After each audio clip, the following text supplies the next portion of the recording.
and left the supermarket with full bags of groceries, rushing to get home to prepare a festive dinner to celebrate her 40th birthday. Only close friends and their families were invited. Lost in thought, she stepped off the sidewalk onto the parking lot road and was knocked off her feet by a sharp push from behind. She fell, dropping the bags onto the asphalt and scattering their contents, and screamed in surprise and pain, "Excuse me, lady. For God's sake, I don't know how it happened. Where did you come from?" The frightened driver of the car helped and to her feet, very upset about what had happened. "You almost ran over me. Who even gives such people a driver's license?"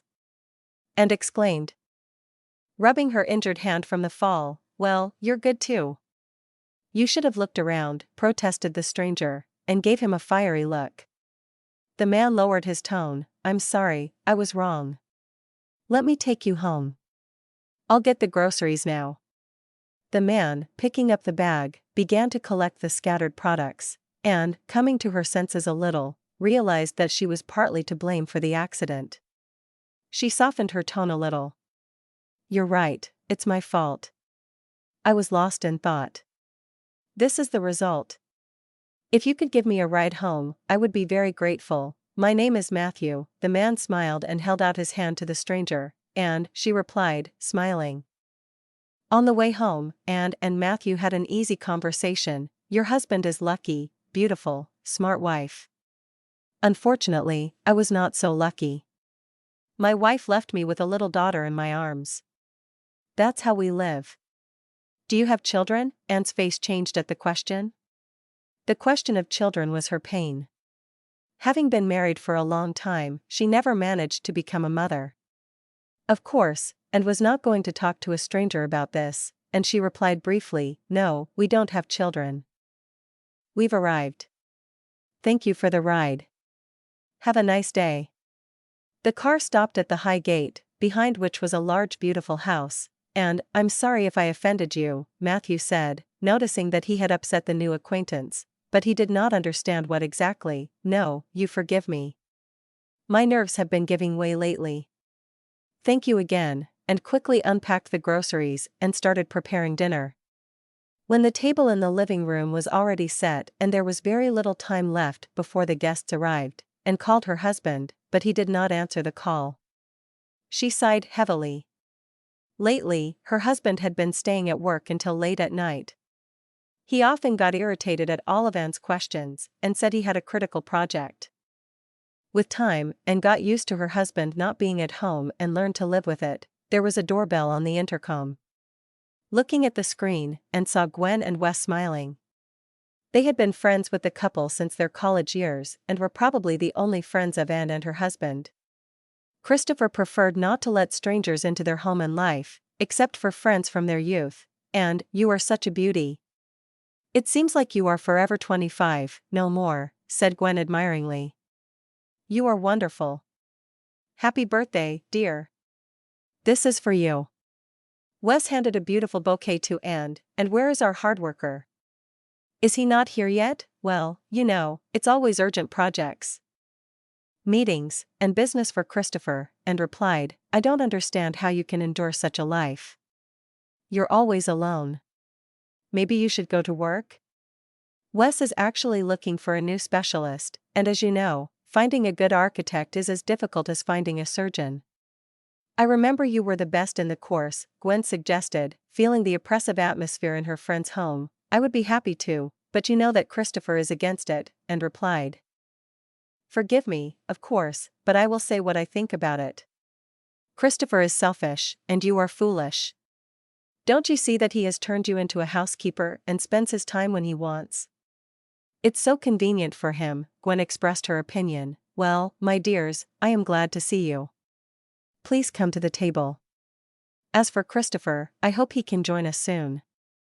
And tried to smooth the situation, leading other guests to the festive table. After some time, when the company had eaten their fill and were now remembering the curious stories of their student years, Christopher finally returned home.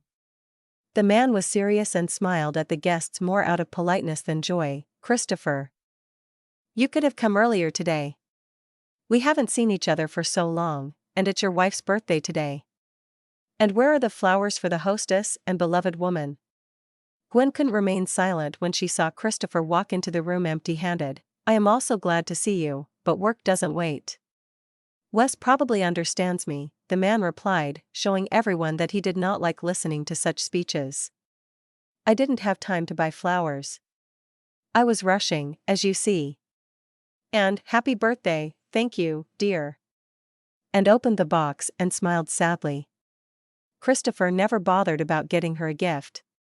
He always gave his wife something from jewelry, and this year was no exception. The table became a little more cheerful with the arrival of the homeowner, but constant messages on his mobile phone interrupted conversations. At the end of the evening, after saying goodbye to and Christopher, friends left the big house, and silence fell again. And began to clean up the table, and Christopher was constantly absorbed in his phone. When the cleaning was done, and turned to her husband, Christopher, don't you think that even when you're at home, you're very far from it in your thoughts, and don't nitpick. I'm working, okay? I understand, the woman said silently and walked to the bedroom, barely holding back tears. She entered the room and allowed herself to cry. Despite being married, and felt very lonely and unwanted. Her father passed away when she was young, and her relationship with her stepfather never really worked out. Thankfully, Anne's friends never disappeared from her life, otherwise, she would have been completely alone. And remembered her conversation with her friends and seriously considered the need to start working. She could spend her time productively and not feel so lonely. The next morning, and woke up early and noticed that her husband wasn't next to her. She had a bad feeling and knew that something wasn't right. And peeked into her husband's slightly open study door and saw Christopher sleeping on the couch, hiding under a jacket. Her heart raced in her chest. Something was definitely going on with her husband and their family as a whole. After taking a shower and getting ready, and went downstairs to the living room. Christopher was sitting in a chair, staring thoughtfully at the landscape beyond the window, with a cup of coffee in his hands. He didn't notice his wife's presence at first, and when Anne greeted him, Christopher jumped in surprise. You've been acting strange lately. Are you okay? You slept in the office. Are you avoiding me? Christopher, do you encounter problems at work? What's going on? And asked all the questions that bothered her. We need to talk, Christopher replied in a calm voice. Yes, I wanted to talk to you as well. I know you'll be against it, but I've decided to start working. I've fallen in love with another woman. She's pregnant, and we're expecting a child, Christopher answered in the same mundane tone of voice. Anne's vision blurred. She swayed and could barely stand. But how? How long has your affair been going on, was all she could ask. What does it matter? I found out about the pregnancy yesterday. If it's so important to you, Christopher said. Thank you for not ruining my birthday, whispered Anne, and her tears streamed down her face. Listen, let's do without hysterics, Christopher said. Christopher, don't you care about my feelings at all, and what do you care about mine? Anne, I'm 40 years old, and all of my acquaintances already have children. And what do we have? Christopher raised his voice, completely unaffected by his wife's tears. How dare you blame me for not having children? You'd know how much I've been through, how many doctors I've seen, and stop this spectacle. Why all this tragedy? Thousands of people get divorced and move on. Understand? I will soon have a son, and I will finally be happy.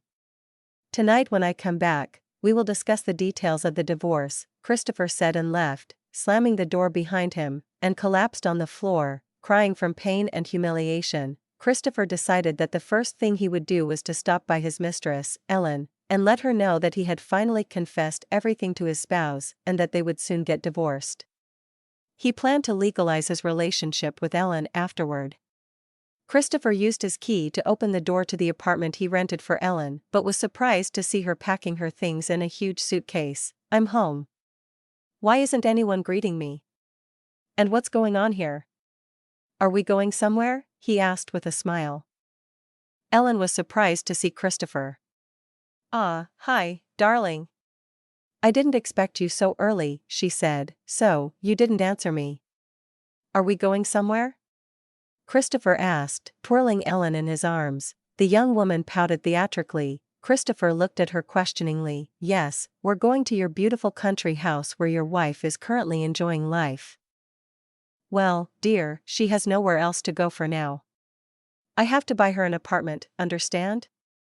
I can't just throw it out onto the street, Christopher explained, frowning, but Ellen wasn't listening to him. I don't want to understand anything. We're a family. There are almost 3 of us, and we are huddled in this miserable tiny apartment while she lives alone in her pleasure in the big house. Besides, our baby needs fresh air, and we're forced to live in the city and breathe this polluted air. Ellen was almost in tears, gently stroking her stomach for greater persuasiveness. You're probably right. Don't be upset. Don't upset our son. Well, then we'll move, Christopher said. And was shocked by her husband's betrayal and couldn't gather her thoughts. After sitting on the couch for half a day, she thought it was just a cruel, silly joke. Christopher will come and say that it's a prank, just a prank, and repeat it aloud like a spell. The incoming call on her mobile phone made the woman tremble. She didn't want to talk to anyone, but wiping away her tears, she looked at the phone screen. Her heart was pounding wildly in her chest. Christopher was calling. Flicking her finger up the screen, she answered the call, but the knot in her throat didn't allow her to say a word. Are you there? Okay, you don't have to say anything. Listen, I found you an apartment. You need to take a look at it, Christopher said, and didn't bother to listen to her husband's delusional speech and simply hung up. She believed that such issues should be discussed face to face, not over the phone, brewing herself a cup of herbal tea, and settled on the cozy terrace of her home. She loved this house very much. They bought it together with her husband when they were very young, invested their souls in it, and gradually built their lives together. And now Christopher, as if nothing had happened, as if all those years together had never happened, says that he found her an apartment. Scoundrel! And hissed aloud, wiping away her tears. She tried to pull herself together, but the happy moments of their married life that surfaced in her memory wouldn't let her rest. The woman was in a broken state, seriously considering whether she should continue living with emptiness and loneliness ahead, unnoticed by and evening arrived. She was still lost in thought and didn't even notice when her husband returned home. Christopher found his wife and immediately got down to serious talk. And what was that? You hung up the phone and didn't answer my calls. We are adults after all. Let's part peacefully and amicably. I'm not holding you back. What do you mean? What don't you understand? I'm not holding you back. Go to your mistress if you want. I found you an apartment, then go there. I'm in my own home, and I'm not going to vacate it for your mistress. In the worst case, we will sell it and divide the money. I think that would be fair, and this is actually a house bought under my mother's name, if you remember. Moreover, it cannot be sold as it is under mortgage. Excellent. There, now I understand why you insisted on registering the house in your mother's name. You covered your back very well. Do you remember that I sold my apartment years ago and invested everything I had in this house? I remember everything. That's why I'm telling you that I found you an apartment. You need to see it. And then we can finalize the deal and also the divorce. Well, fine. Live here, but remember, you have to answer for everything in this life. For everything. And you will definitely answer for the pain you caused me. The next day, and went to see the apartment her spouse had found for her. Along the way, she remembered how happy she and Christopher had been, how much they had gone through together to achieve what they wanted, what it had cost to arrange their home, and how strongly she supported her husband. And had sacrificed her own career for her spouse. She had helped him with complex projects, and now the woman simply couldn't understand how Christopher could easily find a replacement. And understood that the main reason that she was at the divorce stage was the lack of children. This topic was very painful. How many times had she run around to the best doctor's offices? How many pills had she taken? How many injections had she endured? But all in vain. Doctors had just shrugged and couldn't explain why, after so many years spent together, she and her husband had no children. Christopher never blamed his wife for this problem directly, but nevertheless, he was sure that the problem was with his spouse. And was very pained to listen to when Christopher talked about Gwen and Wes' growing son. Lost in thought, the woman didn't notice that she was standing right in front of the entrance to her new home. The apartment was on the 5th floor, turned out to be quite spacious and bright. Of course, it couldn't compare to a private house, but it was suitable for comfortable living. Where I started once, I end now, muttered Anne. The next day, her suitcases were almost packed. She took only what was hers and sadly looked back at her home. Alas, she never found true happiness there. Christopher, what is she doing here? A woman cried out behind her, and turned around to see a young girl standing in front of her. She was about 20 years younger than Anne, beautiful and confident, and could have easily been Christopher's daughter. Anne smiled, feeling a lump in her throat. She wanted to run away from these people, but she composed herself and calmly replied, I am still at my own home, darling. And by the way, I am still your lover's lawful wife. As for what you are doing here, that is a good question. No shame, no conscience. Where do you all come from? Disgusting people. And turned to her husband. I think I said that your mistress shouldn't be here before I left. She is not a mistress, but the mother of my son. And stop the hysterics, it will lead us nowhere good. We are modern people, the man said in a raised voice, very modern indeed. The woman laughed. Christopher, you have never understood people, and you are very wrong now. Look at her. There is a scrolling line on her forehead, I'm looking for a rich daddy. The man frowned but remained silent. Ellen rolled her eyes, theatrically, and began to lightly touch her still very flat stomach. And could not help but laugh. Girl, what is your name? And asked. Dear Christopher, this girl is a natural actress. I am certain that the surprises in your life are just beginning. And heard a sound of an incoming SMS on her phone and breathed a sigh of relief. The taxi had arrived at the gates of the house. Taking 2 large suitcases, she rolled them towards the exit. Christopher watched his wife leave with sadness in his heart. Something was bothering him, something unpleasant in his soul, and at some point, he even wanted to stop this madness that was happening in their life. But Ellen quickly resumed playing her role, as if sensing that something was wrong, and tried to shift the attention of the man she adored to herself. Christopher, my dear, something hurts badly in my lower abdomen, Ellen complained. The man quickly came to his senses. My dear, you should not worry.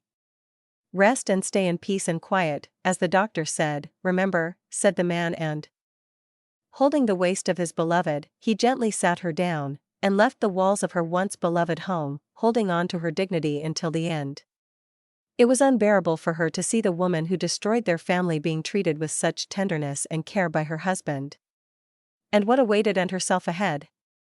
She was even afraid to imagine. In the taxi, she let her tears flow. The driver sympathetically looked at the passenger in the rearview mirror and eventually asked, Are you okay? May I help you with something? I'm sorry, I just couldn't hold back my emotions anymore. It's just that my husband brought his pregnant mistress into our home. That's all, and replied with sadness, tears streaming down her face, you know, but I'm not certain that such a beautiful woman can be replaced. What a fool your husband is, replied the driver. Well, where is that beauty? I'm already 40. He found himself a young girl, and responded, Dear woman, you're only 40. It's the perfect time to love, live, and thrive. As for the youth, people, they've got nothing but wind in their heads. What's the use of their youth? I'm 67. Trust me as an experienced man, everything will be fine for you. And when that happens, your husband will come back. But will you need him later? It may seem like the end of the world now, but believe me, you will soon remember this situation with complete indifference. You may even laugh about it later, and was truly grateful to this wonderful stranger for his support and kind words. She listened to him, and in her heart, hope for a happy future began to grow, in her first month in her new place, and was arranging her life. The apartment in the new building was spacious and comfortable, but it couldn't compare to the cozy home where she had spent many years. Perhaps the woman would have gone crazy from loneliness and sad memories if it weren't for her childhood friends, Gwen and Wes, who supported her as best they could. Wes took and on at his company without hesitation. Little by little, and settled into her new work environment, where she was greeted warmly by the team, and when she received her first paycheck in many years, her happiness and joy knew no bounds. Gwen was a frequent visitor to her friend's home, whereas Wes, in turn, on his own initiative, stopped communicating with Christopher. The man only called him once, as soon as he found out what had happened, and of course did not support his friend's betrayal. One night, and stayed at work late. There was an urgent project that they couldn't seem to finish on time for the client. Wes was already desperate and was sure that his company would fail the project, and the client would go to a competitor. But Anne, remembering everything she had been taught at the university for many years, worked hard and fixed the situation. Leaving the finished project on Wes's desk, she left the office. It was quite damp and cold outside. The piercing wind literally blew through her coat, and Anne shivered from the cold. "Oh, my bad. I should have caught a taxi in advance," the woman scolded herself aloud, looking around. For some reason, she felt like Matthew was nearby. "And what are you looking for? Are you 20 years old?" the woman asked herself aloud and prudently went to the regulated crossing, in the morning, as agreed, and was waiting for Matthew at the entrance. And hated unpunctuality, so when she spotted Matthew in the distance, and became indignant, "Hello, Matthew. I've been waiting for you in the rain for half an hour, hello, sorry for God's sake, but my daughter got sick. Her temperature rose at night. I haven't written down your number, so I just couldn't warn you. Our trip is cancelled." "Oh, I'm sorry, Matthew," the woman asked guiltily. "Is there anything I can do to help you? You know, I really need your help. I don't want to leave Eva alone. I need to go to the pharmacy." "Let's do it this way, you go home, and I'll go to the pharmacy. Write down my number. If you need anything else, call me, and you can call me anytime. I'll always help. Now tell me your apartment number. I'll quickly buy everything and bring it over. You're really helping me out." 15 minutes later, and returned from the supermarket with a bag containing fruits and medicine bought from the list. "Take off your coat and come in, please." Eva fell asleep. "I made tea. You're all wet, and I wouldn't want you to get sick because of me," Matthew said tenderly, helped Anne take off her coat, and invited her to the kitchen. To Anne's surprise, the atmosphere in Matthew's apartment was quite modest. She knew that the amount of money needed for Matthew's project was quite large. However, based on the situation in the apartment, it could be concluded that he was not a wealthy man. During tea, Matthew and Anne talked a lot, including about his little daughter, Eva, who was only 5 years old. The girl was born healthy, but a month later, doctors diagnosed her with a congenital heart defect. When the baby was 1 year old, doctors performed a successful operation, and Eva quickly recovered. A year after the operation, Eva had her first asthma attack. Matthew did everything he could for his daughter, but no one was able to cure her completely. The only thing doctors recommended was to take the child out of the city more often and change the environment. Fresh, clean air will certainly be good for her, and maybe the disease will go away altogether.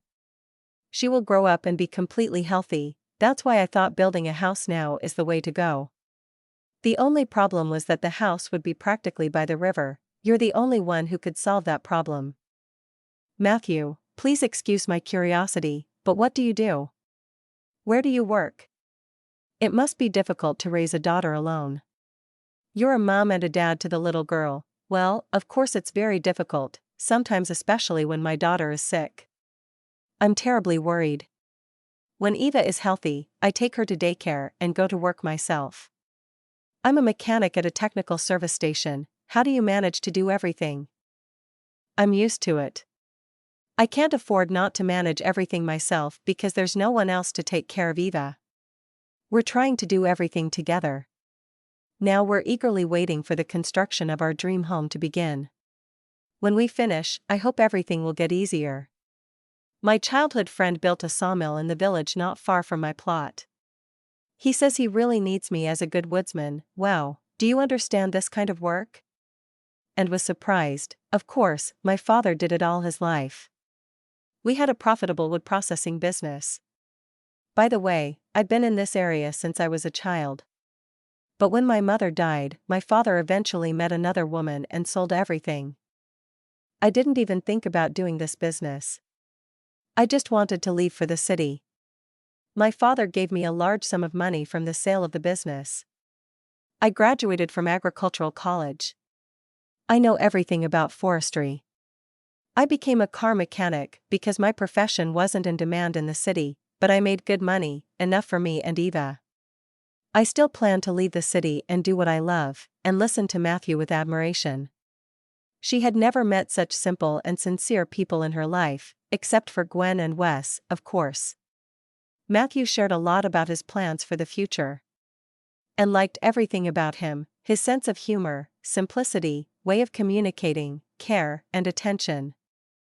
She especially liked his sincere eyes and smile. Matthew and were so engrossed in their conversation that they didn't notice Eva entering the kitchen. "Daddy, who is this lady?" Eva asked. "Eva, darling, how are you feeling?" Matthew smiled, turning to his daughter. "Come here. I'll introduce you to my friend. This is Anne. She lives next door to us and came to help us as soon as she found out that you were sick. Hello, Anne. I'm Eva. Very pleased to meet you, Eva. You're a very cute and beautiful girl," Anne said, looking at her new acquaintance with curiosity. "You're also very beautiful." "Do you have a daughter?" the little girl asked. "Unfortunately, no. I would really like to have a smart daughter like you," and replied sincerely. "Well, if Eva agrees, I suggest we order pizza and watch an interesting movie. We have an unplanned day off tomorrow anyway," Matthew suggested. Eva clapped her hands with joy and hugged everyone. "Hooray! Will and also be with us?" Matthew looked imploringly at the confused woman. "Well, if you accept me into your team, I would be happy to join you," and said, stroking the little girl's unruly curls, and the girl leaned against her, putting her head on her shoulder, and was touched by the child's sincerity, warmth, and openness. From that day on, a true friendship blossomed between Anne and Matthew. Eva was pleased that Anne had become a frequent guest in their home. The friendly company spent time together perfectly, playing board games, watching educational films about animals, and often going to amusement parks and zoos. After spending months together, Anne could no longer imagine her life without Matthew and Eva, just as Matthew and his daughter couldn't imagine their lives without Anne. The house construction was progressing rapidly. Wes entrusted Anne with another complex project, which she handled brilliantly. The employees now consulted Anne on difficult matters, and she never refused to help them. One day, when Wes came to the office, he was acting differently than usual. Anne noticed this and decided to find out from her friend what was troubling him. "Why, Wes, may I come in?" I made coffee, and knocked on the boss's office door with a cup in her hand. "Hello, Anne, come in, of course." "You're always welcome," Wes smiled. "Did something happen?" "You seem upset," Anne said. "Yes, and you're right, something happened. Remember Christopher gave me some money? Well, he's having some problems with his business and other things. Ellen seems to have given birth to a son, and he demanded the money back sooner than expected. And that's not all, Anne. He asked me to tell you that the apartment you live in 2 words, he has his own family, and he won't pay the loan for it anymore." "Yeah, that's to be expected." It was a surprise to me that the property was bought on credit, but Christopher promised to pay for it regularly. Once again, I believed him, and he cheated again. I'll pay back my debt within a week, and I don't understand how he could do this to you. We've been together for so long. You sold your apartment and invested every penny in the house where he now lives with another woman. I really wanted to hit him hard, but this coward refused to even meet with me. He said I should put the money in his account, and since I supported you, he said we have nothing more to talk about. Wes, our friend, the apartment is in my name. I earn good money, and I have a wonderful boss, so I'll pay off the loan myself. Now I've learned a lesson for life. I was foolish, young, and didn't think it would all end like this, but he has a son now. You know, Christopher always wanted children, and of course, he should think about his future now, and sadly smiled. Oh, come on. Do you still feel pity for him after all he had done? Oh, Anne. But anyway, you're not alone. Gwen and I will help you. Our company's reputation has grown thanks to your efforts. That's why I decided to give you a well-deserved raise. Thank you, dear. Can I leave early today? Everything is done at work. I want to stop by the store on the way home. Today is my birthday. We've already picked out a gift with Matthew. We just need to pick it up. Wow, you've picked the gift out with Matthew? Wes smiled. Is everything serious? Oh, I don't know. Why? I think I should trust fate. If it gives you a second chance. Matthew is a very good person, and Eva is so cute a girl. They brought me back to life. Your eyes are glowing, Anne. Don't miss the chance for happiness, you're right. Trust fate. Thank you. I'm overjoyed that you and Gwen are there for me. Otherwise, I would have gone crazy from loneliness. A year passed. Well, guys, you did an impressive job. Your house is just amazing, and you calculated everything perfectly with the river. Now no flood can harm it. When are you planning to move in? Wes admired the view from the house terrace, which overlooked the river, probably when the time comes. And rubbed her rounding belly and looked at Matthew with eyes full of happiness. The man hugged his wife and gently kissed her cheek. We have a little more to do.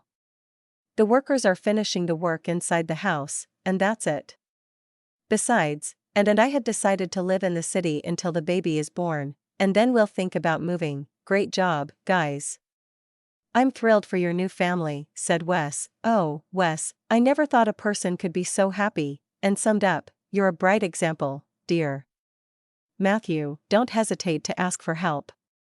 I'll always help. Anne's family is my family. That's our rule. Thank you, Wes. Help will really be needed. I decided to get into woodworking. I'm like a fish in water in this business, so soon I'm going to set up production locally. Wonderful. But I won't let Anne go. Don't even dream about it, Wes laughed. I won't leave you either. You and Gwen have helped me so much. I remember kindness and value our friendship. And I enjoy my work, and money won't hurt us right now. Alright, enough about business.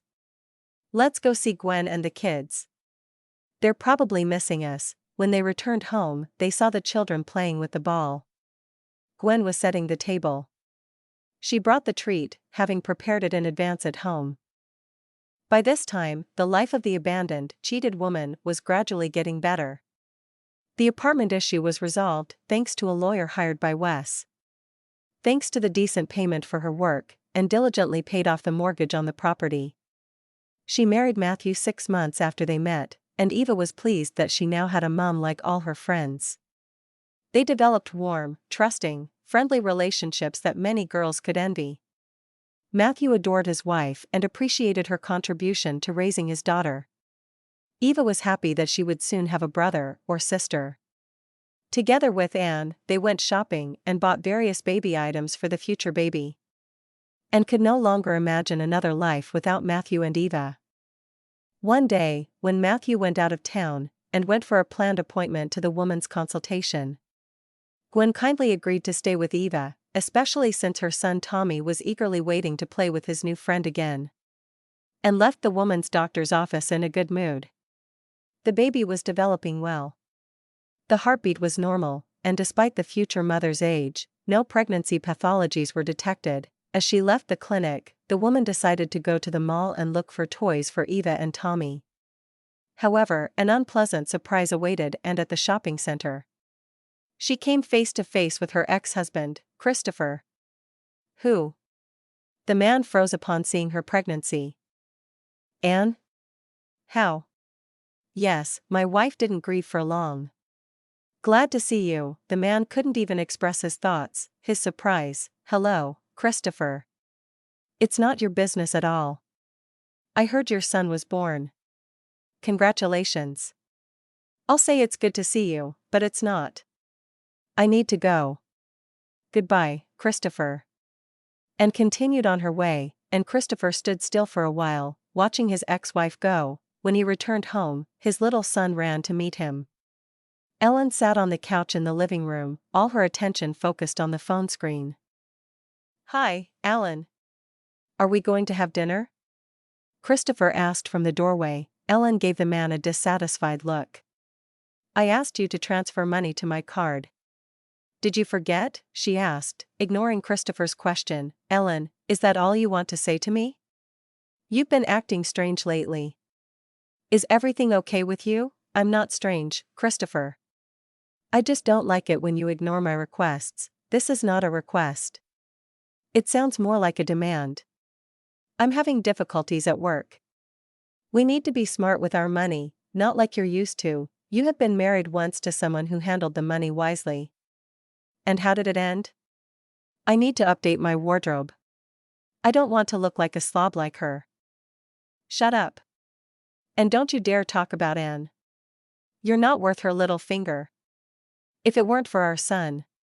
Christopher didn't finish and went to the playroom with the baby. Ellen, realizing she had gone too far, went to the kitchen to prepare something for her husband's dinner.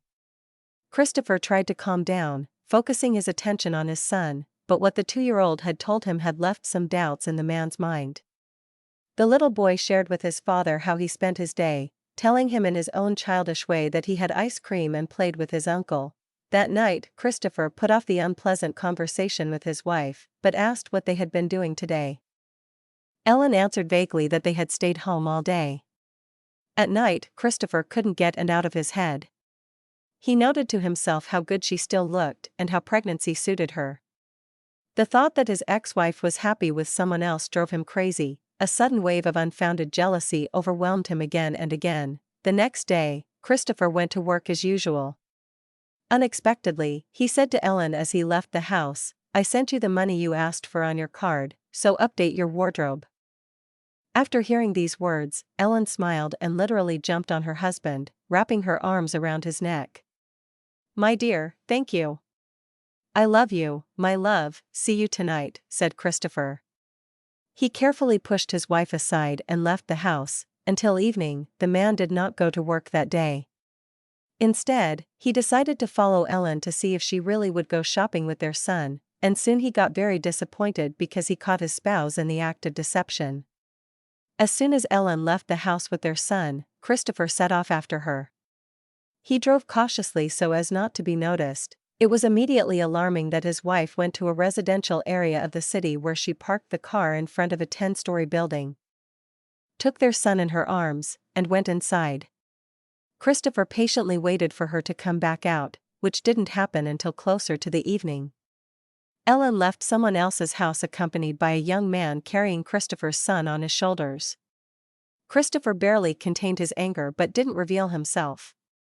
He wanted to get to the truth and began to have doubts in his head. Meanwhile, Matthew and Anne finished building their dream home and planned to spend the weekend there with their friends Wes and Gwen. "Matthew, I'm going to my apartment for a minute. I need to water the flowers. We won't be here for a few days. Can you handle it yourself? Maybe take Eva with you?" "Yes, my love, of course. With Eva we'll do it faster." Eva did her best, deftly watering the flowers and entertaining Aunt by humming a tune.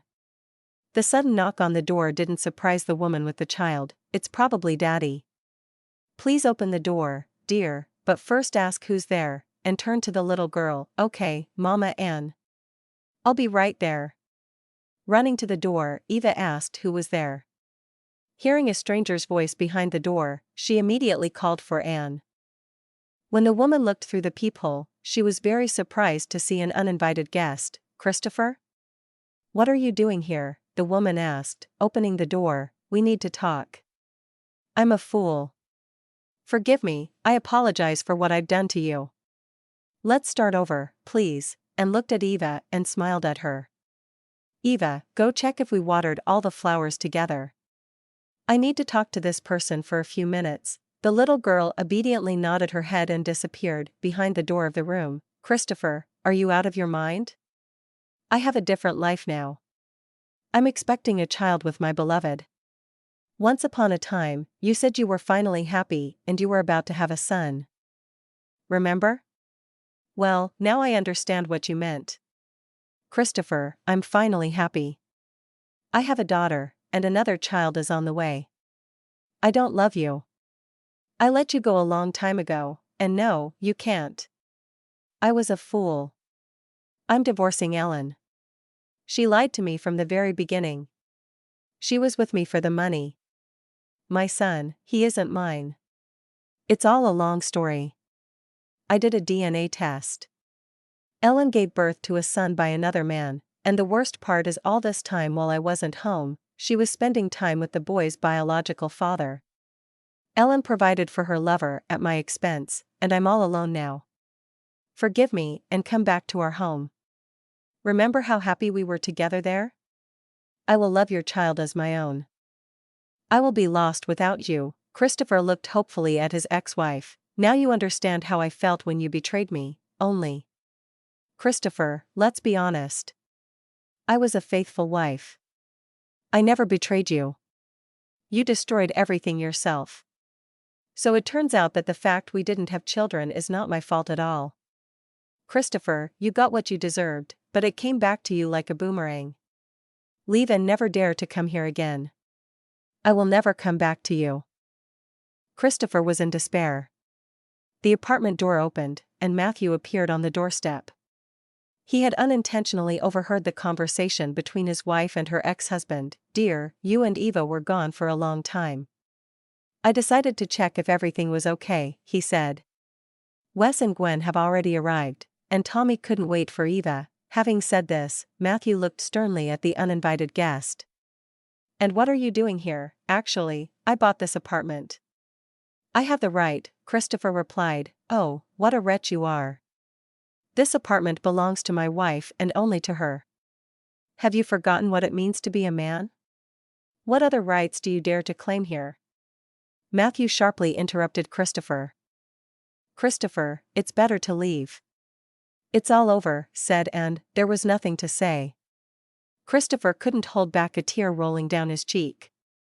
He sincerely regretted his actions, realizing that he had lost his happiness and had destroyed everything himself. Turning around, he slowly headed for the exit. At the doorstep, he turned back and unexpectedly said, "Forgive me, Anne." "And you," he turned to Matthew, "take care of her.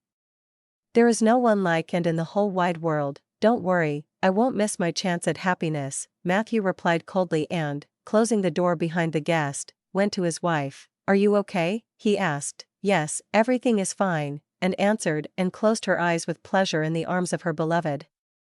"Eva, it's time for us," she called the little girl, and the three of them went to their home. When the happy family cheerfully left the entrance of the building, they had no idea that a lonely man in a car opposite was watching them, gripping the steering wheel tightly. It was Christopher.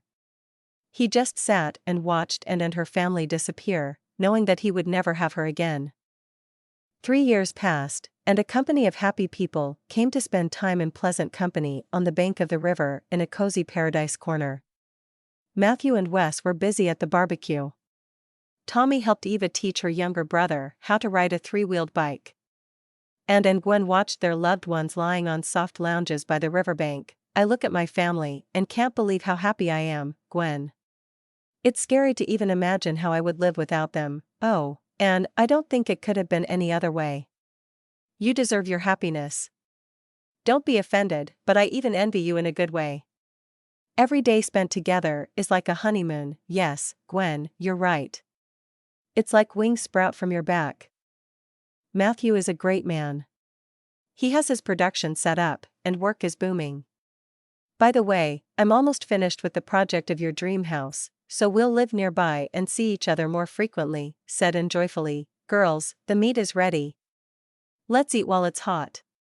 Matthew called. Wes watched the approaching beloved women and couldn't hide his excitement. Matthew, we're lucky to have them. Matthew turned around and smiled, seeing beautiful and cheerful women in front of him, and thanked fate for everything that happened in her life, for both the bad and the good. Now she knew what a real family, joy, and love were. The life of a deceived woman, abandoned in a moment. changed fundamentally precisely when she least expected it. Nothing happens for no reason. Every meeting is for something. It's important to correctly recognize the signs of fate so as not to miss happiness passing you by. Every day, looking at how her beloved husband Matthew plays with the children and how happily they laugh, and thanked God for the chance of a happy and carefree future. She loves and she is loved, and now knew for sure that life could be started even at 40. That's all for today's story. If you enjoyed this tale of betrayal, redemption, and second chances, make sure to hit that like button and subscribe to my channel for more captivating stories like this one. Want to see more content about relationships, karma, and life lessons? Leave a comment below telling me what you thought about Christopher and Anne's journey, and don't forget to share this video with someone who might need to hear this message. Click the notification bell so you never miss an upload, and check out my playlist of similar revenge stories linked in the description.